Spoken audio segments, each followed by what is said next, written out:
Армысы насыл ұлтым. Исламистердің жайменінде ассалят басталайын деп жатыр. Біз қазақ болса жұмыс іздеп. Анау су тасқыны жөнінде бір саяси мәселе естіп қалдым да. Саяси астар. Қарағандыда естеріңізде болады. Қыстың күні ма, күздің күні ма жарылыс болды әдейіге.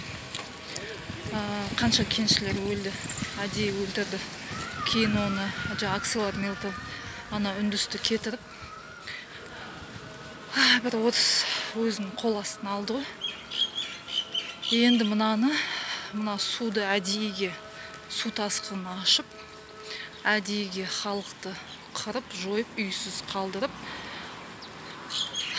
Атыраудағы мұнай, Европа, Франция, кім тағы Шеврон американдықтардың қолынан аладымыш. Сонда кім алады? Өзіміздің қазақ емес. Баяғы сол орыстың Путин көтіне тықпақшы соны. Сонда енді мынандай сұрақты, біз қашанға шейін жемтік боламыз? Біз қашанға шейін құл боламыз сол орысқа? Білмеймін, мен шаршап біттім, шын айтсам.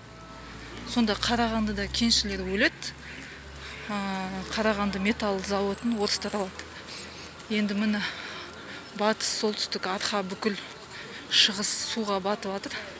Мұнайдың несін, кенін, енді мұнайды орысқа бермекші сөйтіп тұр. Анау француз, американдықтардың нені келісім шартты енді нете алмайды ғой. Сөйтіп өздерінің қолдарына сөйтіп алып алмақшы.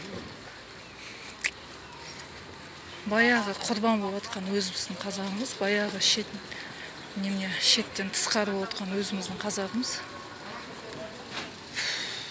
Білмеймін. Әр нәрсенің өзінің шегі бар.